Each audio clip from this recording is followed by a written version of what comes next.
દેવ મુનિ પરવાર્ચિત લિંગમ. મૂળ ભગવાન મહાદેવ છે. શિવ મહાપુર ગ્રંથમાં એક સુંદર શ્લોક છે. બ્રહ્માજીએ નારદને કહેલું કે નારદ સાંભળું, વિશ્વના દરેક દેવી દેવતાઓની પૂજા આપનાથી ન થઈ શકે, એક શિવનું પૂજન તમે કરી લો નારદ, એટલે વિશ્વના દરેક દેવી દેવતાઓની પૂજા એ શિવ પૂજાની અંદર સમાયેલી છે. પણ વિશ્વના કોઈ પણ દેવી દેવતાઓની પૂજા આપ કરતા રહો, તેની અંદર શિવ પૂજા સમાયેલી નથી નારદ. પરંતુ ભગવાન મહાદેવની પૂજાની અંદર નારદ વિશ્વના દરેક દેવી દેવતા, ગ્રહો, નક્ષત્રો, તીર્થો સૌની પૂજા એક ભગવાન મહાદેવની પૂજામાં સમાયેલી છે. નારદ કઈ રીતે? જેવી રીતે વૃક્ષના મૂળની અંદર જળનું સિંચન કરવાનું મૂળ વડે, થડ વડે, ડાળી વડે પર્ણને પાન મળે છે. હે નારદ, કોઈ ડાળીને પાણી પાવામાં આવે તો મૂળને પાણી નથી મળતું. અને કોઈ વ્યક્તિ વૃક્ષની કોઈ ડાળીને પાણી પાતો રહે તો મૂળને પાણી ન મળે. પણ મૂળની અંદર જો પાણી અર્પણ કરવામાં આવે તો મૂળ વડે દરેક ડાળીઓ અને દરેક પર્ણને એ જળ મળે. તો નારદ, શિવ કોણ છે? શિવ આપણા સૌનું મૂળ છે. જે મનુષ્ય શિવાર્ચન કરે છે તેને વિશ્વના દરેક દેવી દેવતા, ગ્રહો, નક્ષત્રો, તીર્થો તેની પૂજાનું ફળ મળે છે. સ્વયં બ્રહ્માજી કહે છે, નારદ, જે કોઈ ભગવાન મહાદેવનું અર્ચન કરે છે તેના પિતૃ તૃપ્ત રહે છે, તેના પિતૃ અતૃપ્ત ન રહે. અતૃપ્ત પિતૃ, અતૃપ્ત ગ્રહો કોને? જે મહાદેવની પૂજાથી વંચિત રહેલો છે. જે ભગવાન મહાદેવની પૂજા કરે, મહાદેવનું અર્ચન કરે, મહાદેવનું દર્શન કરે, મહાદેવનું સ્મરણ કરે છે, તેનાથી ગ્રહો અનુકૂળ રહે છે, તેનાથી પિતૃ પ્રસન્ન રહે છે, પિતૃ ઘરમાં દરેક વસ્તુની તૃપ્તિ કરે છે. તેથી મહાદેવનું અર્ચન, મહાદેવનું પૂજન, મહાદેવનું દર્શન. બ્રહ્મા નારદને કહે છે, જેવી રીતે વૃક્ષના મૂળમાં જલ અર્પણ કરીને મૂળ વડે દરેક પર્ણને જલ મળે છે, તેવી રીતે શિવ આપણા સૌનું મૂળ છે. શિવાર્ચન કરવાથી દેવતાઓનું અર્ચન એ સંપૂર્ણ બને છે. તેથી બ્રહ્મા સ્વયં બોલ્યા છે, શાખા પુષ્યન્તિ વૃક્ષસ્ય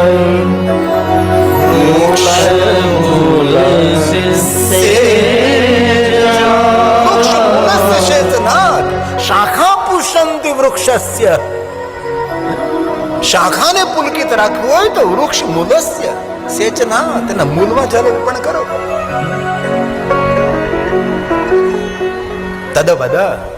તદવદસ્ય. બસ એ જ રીતે શિવનું અર્ચન કરવાથી દેવતાઓનું અર્ચન સંપન્ન બને છે. આ બ્રહ્માજીના બ્રહ્મ વાક્ય છે. તદવદસ્ય પૂર્ણ વિશ્વ જેમનું અંગ છે. અને કોઈ પણ દેવતા ગમે એટલા સામર્થ્યવાન હોય તો કોઈ દેવતાને વિશ્વનાથ ના કહેવાય. વિશ્વનાથ તો મહાદેવને જ કહેવાય છે. વિશ્વપતિ, વિશ્વ સર્જક, વિશ્વ પોષક, વિશ્વ પ્રારંભ, વિશ્વ મધ્યક, વિશ્વ અનંત ભગવાન શિવ છે. તેથી તદવદસ્ય વપુર્વિશ્વં પુષ્યન્તે ચ શિવાર્ચના, પુષ્યન્તે ચ શિવાર્ચના. બ્રહ્મા નારદને કહે છે, નારદ, કોઈ પંચ દેવતાઓની પૂજા ન કરી શકે. આપણા કાર્યોમાં પંચાયત પૂજા સર્વ કાર્ય સિદ્ધ કરે. પાંચમા કોણ? તો કે શંકર ભગવાન, પાર્વતી, ભગવાન ગણેશ, વિષ્ણુ અને સૂર્યનારાયણ. પણ એ પાંચ દેવતાઓની અલગ અલગ કોઈથી પૂજા ન થાય. મહાદેવના એકનું પૂજન કરો, પંચાયત પૂજનમ. એક શિવલિંગમાં સારું વિશ્વ સમાયેલું છે. એક શિવલિંગમાં એક બ્રહ્માંડ નહીં, અનંત કોટી બ્રહ્માંડ સમાયેલા છે. એ શિવલિંગ છે. તેથી અલગ અલગ કોઈ પણ દેવી દેવતાઓની પૂજા ન કરી શકીએ. એક શિવનું પૂજન કરો. હું નથી કહેતો, બ્રહ્મા બોલે છે.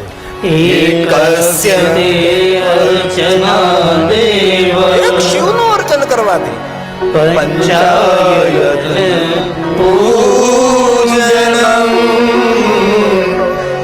જાયતે અન્ય સુરે સંભવે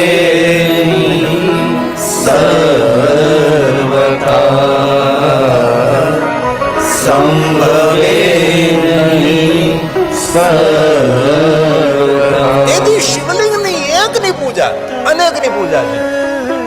તેથી રામજીએ જ્યાં જ્યાં યાત્રા કરી ત્યાં રામજીએ શિવલિંગોની સ્થાપના કરી. એક શિવલિંગ ઘનઘોર જંગલમાં અકેલું શિવલિંગ, એ તો આપણે પ્રતિષ્ઠિત શિવાલય જયારે નિર્માણ કરી છે તેને વિધિ હોય છે. શિવાલય એક યંત્ર છે, શિવાલય એક મંત્ર છે. વિધિવત નિર્માણ કરેલું શિવાલય એ મનને એકાગ્ર કરનારું ધ્યાન કેન્દ્ર છે. ક્યાં સ્થાન પર ક્યાં દેવતા સ્થાપિત હોય, આપણું જે જગદીશ્વર મહાદેવનું શિવાલય છે એ મૂળ શિવાલય છે. દેવતાઓનું સ્થાન, દેવતાઓની સ્થાપના, શંકરજીની પ્રતિષ્ઠા આપણા ગુજરાતની અંદર સુરક્ષિત, દક્ષિણ ભારતમાં સુરક્ષિત, બાકી ઉત્તર ભારતમાં જઈએ તો શિવાલયો સુરક્ષિત નથી. કઈ રીતે શિવાલય નિર્માણ થયું તે લોકોને ખબર પણ નથી. ક્યાં દેવતાઓનું કોઈ સ્થાન હોય તેની પણ તને ખબર નથી. રામજી અગણિત ભગવાન મહાદેવના લિંગોની સ્થાપના કરી છે. 5 પાંડવ જ્યાં જ્યાં ગયા ત્યાં ત્યાં ભગવાન મહાદેવના લિંગ સ્વરૂપોની સ્થાપના કરી છે. ત્યાં કોઈ કુર્મ ન હોય, ત્યાં કોઈ નંદી મહારાજ ન હોય, ત્યાં કોઈ ગણપતિ, હનુમાનજી, માતા પાર્વતી, એકલો અટુલો મહાદેવ ઘનઘોર જંગલમાં તપસ્વી, યોગી, મહાયોગી, આદિયોગી ભગવાન શિવ બિરાજમાન હોય છે. તેથી મનુષ્ય પોતાનો સર્વ મંગલ કરવું હોય તો ભગવાન મહાદેવના નિરાકાર લિંગ સ્વરૂપની પૂજા કરવી. અરે પૂજા ન કરી શકો, પ્રાતકાલ શિવ દ્રષ્ટવા નિશિ પાપ વિનશ્યતિ. પ્રાતકાલ ભગવાન શિવનું દર્શન કરો, મધ્યાહને મહાદેવનું દર્શન કરો, સાયાને સત જન્માને સંધ્યા સમય શિવનું દર્શન કરો. પ્રાતકાલ શિવં દ્રષ્ટવા નિશિ પાપ વિનશ્યતિ. પ્રાતકાલ, જે પ્રાતકાલ ભગવાન મહાદેવનું દર્શન, પૂજન, અર્ચન એમનું સ્મરણ નથી કરતો એ પ્રકૃતિનો ઋણી રહે છે. પ્રકૃતિના ઋણમાંથી મુક્ત થવા માટે માણસની સવારમાં આંખ ખુલે એટલે શિવજીનું સ્મરણ કરવું જોઈએ. ભલે બિસ્તરમાં અપવિત્ર અવસ્થામાં, અપવિત્ર બિસ્તરમાં જીવનનું સ્તર ઊંચું કરવું હોય તો બિસ્તરમાં ભગવાનને યાદ કરો. પણ આજે આંખ ખુલે ત્યારે ભગવાન મહાદેવને યાદ નથી કરતા. સવારમાં આંખ ખુલે એટલે પહેલો મોબાઈલને પકડી છે, મહાદેવને નથી પકડતા. આપણે એ આપણી સ્થિતિ છે આજની. સીધો પકડે. અરે પણ આ ભગવાન મહર્ષિ વેદવ્યાસજીનો પ્રસાદ છે. પ્રાતકાલ શિવં દ્રષ્ટવા નિશિ પાપ વિનશ્યતિ. આજન્મ કૃતં મધ્યાહ્ને. પૂરે જન્મના પાપમાંથી દિવસના 12 વાગે શંકરનું દર્શન કરો, 12 વાગે મહાદેવનું પૂજન કરો. દિવસના 12 વાગે જે શંકરજીનું દર્શન, પૂજન, અર્ચન કરે તેની પ્રતિષ્ઠાનો, જ્ઞાન વિદ્યાનો સૂરજ ચમકતો રહે છે. એ દિવસની મધ્યાહ્નની પૂજા, દર્શનનો મહિમા છે. રાતના 12 વાગે જે મહાદેવનું પૂજન, અર્ચન, દર્શન કરે છે એના જીવનમાં કોઈ ઘનઘોર દુઃખરૂપી અંધકાર ના આવે, અજ્ઞાન રૂપી અંધકાર ના આવે. શિવ પ્રકાશ આપનારો, શિવ જ્યોતિ છે, દીપ છે, જ્વાલા છે, એ અમારો શિવ છે, એ મહાદેવ છે. તેથી બ્રહ્મા કહે છે આજન્મ કૃતં મધ્યાહ્ને સાયાહ્ને સદાનિ ચ. સાયાહ્ને સદાનિ ચ. જે કોઈ 3 સમય શિવનું દર્શન કરે છે, બ્રાહ્મણોએ 3 સમય ભગવાન શિવની સંધ્યા કરવી જોઈએ. જે બ્રાહ્મણ સંધ્યા નથી કરતો એ બ્રાહ્મણ પૂજાને યોગ્ય નથી, આવું શાસ્ત્રોમાં કહ્યું. તેથી અમારા વહાલા બ્રાહ્મણો સવારમાં પ્રાતકાલ શિવનું દર્શન કરે, શિવ સંધ્યા કરે. શિવને ગૌરવર્ણ જોઈએ, કર્પૂર ગૌરવ કરુણાવતાર. એ શંકરનું રૂપ, સવારનું રૂપ છે, ગૌરવર્ણ છે, કલ્યાણ કરનારું છે. સવારમાં પ્રાતકાલ સ્મરામી. પ્રાત સ્મરામિ ભવભીતિ હરા સુરેશો ગંગાધરમ વૃષભવાહન મંબિકેશ મહાદેવ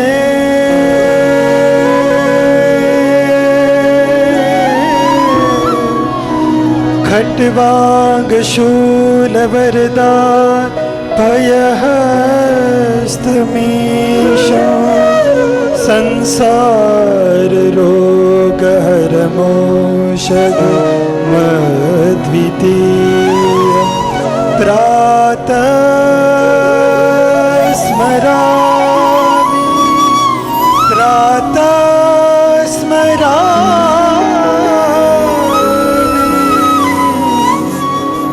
પ્રાતકાલ ભગવાન મહાદેવનું જ્યારે સંધ્યા વંદન કરી ત્યારે ભગવાન શંકરનું ગૌરવર્ણ રૂપ છે, કલ્યાણકારી છે શિવ.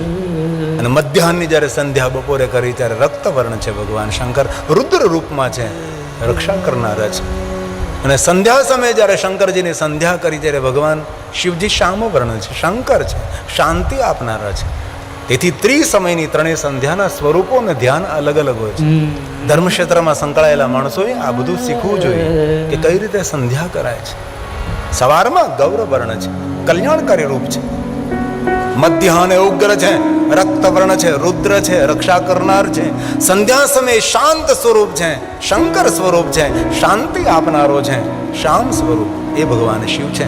તેથી ત્રણ સમય ભગવાન શંકરનું દર્શન પૂજન અર્ચન, જે કોઈ ત્રણ સમય શિવનું અર્ચન પૂજન દર્શન કરે છે. મેરુ કાંચન દતાનો, મેરુ પહાડ જેટલું કોઈ સુવર્ણનું દાન કરે જે પુણ્ય ફલાપ્ત થાય. ત્રિસમય શિવ દર્શન. મેરુ કાંચન દતાનો ગવારોટી શતાનિજ, સેંકડો કરોડોનું ગાયોનું દાન કરવાનું પુણ્ય. ત્રિસમય શિવ દર્શન, શિવ સ્મરણ, શિવ સંધ્યા. પંચકોટી તુરંગ ગણા, 5 કરોડ ઘોડાઓનું દાન શિવ દર્શન માત્રથી. તત્ફલં શિવદર્શનમ, તત્ફલં શિવદર્શનમ. તત્ફલ આજકરણ એ સમયે, કાલ ફળ મળે એમ નહીં, એ સમયે ફળની પ્રાપ્તિ થાય છે. તેથી રોજ ભગવાન શંકરજીનું ત્રિસમય દર્શન પૂજન અર્ચન. 3 સમય ન કરી શકો, એક સમય સંધ્યા સમયે તો શિવને ભૂલવા જ ન જોઈએ. કારણ કે જીવનની સંધ્યા જો મંગલમય કરવી હોય તો સંધ્યા સમયે શિવને. અને દરેકના જીવનમાં જીવનની સંધ્યા આવે છે. બુઢાપો, વૃદ્ધાવસ્થા, જર્જરિત શરીર, એ તો ગટપણ આવશે ત્યારે ખબર પડશે કે આ જીવનનું કયું મૂલ્ય છે. જ્યાં સુધી ગટપણ ન આવ્યું ત્યાં સુધી આપણે ખીખલ્યા ખૂંદતા રહીએ છીએ. બાકી જ્યારે ગટપણ આવે ત્યારે ખબર પડે કે કેવા કેવા દાડાઓ જાય છે આપણે. તેથી ગટપણને સુધારવું હોય અને જીવનની સંધ્યાને મંગલમય બનાવ્યું હોય, સૂર્ય ધીરે ધીરે અસ્ત થતો હોય, સંધ્યા સમયે મારો શંકર જરૂર પ્રાતકાલનો દેવ છે, મહાદેવ જરૂર મધ્યાહનનો દેવ છે, પણ ખરેખર શંકરજી સંધ્યાનો દેવ છે. શિવ જ્યોતિ છે. જ્યોતિ દીપની ક્યારે જરૂર પડે? જ્યારે સૂર્ય અસ્ત થાય ત્યારે દીપની જરૂર પડે, પ્રકાશની જરૂર પડે છે. એમ જીવન જ્યારે અસ્ત થાય ને ત્યારે જ્યોતિ રૂપી શંકરજીની જરૂર પડે છે. ભગવાન શિવની આપણને આવશ્યકતા છે. તેથી સંધ્યા સમયે ભગવાન શિવને યાદ કરો. ભલે તમે રોજ 3 વાર નહીં, એક વાર નહીં, 7 દિવસમાં 1 વાર, સોમવાસરે નિશિ દર્શનમ, સોમવારના દિવસે ભગવાન શિવનું દર્શન કરો. અરે સોમવારે પણ ન થઈ શકે તો મહિનામાં 1 વાર ત્રિયોદશી વ્રત કરે, હંમેશા તાકે તમને રહે કલેશ.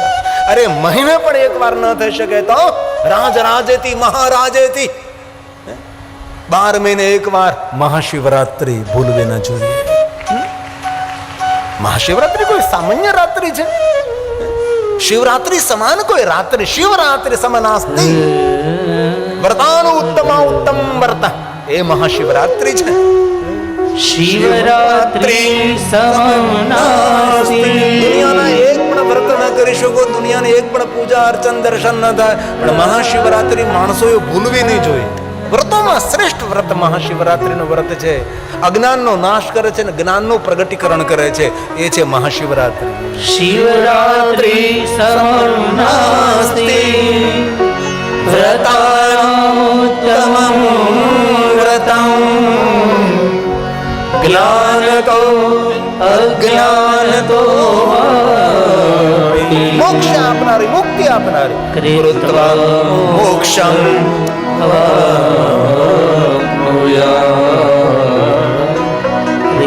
મોક્ષમ વાપ્નુયાત. તેથી જેટલું થાય તેટલું ભગવાન મહાદેવનું પૂજન અર્ચન દર્શન અને સ્મરણ કરવું જોઈએ. શિવરાત્રિ જેવી કઈ રાત્રિ? શિવરાત્રિ એટલે મૌન રહેવાની રાત્રિ. શિવરાત્રિ એટલે જીતેન્દ્રિય રહેવાની રાત્રિ. શિવરાત્રિ એટલે નિરાહાર રહેવાની રાત્રિ. શિવરાત્રિ એટલે યોગ કરવાની રાત્રિ. શિવરાત્રિ ભોગ રાત્રિ નથી, યોગ રાત્રિ છે. એ મહાશિવરાત્રિ છે.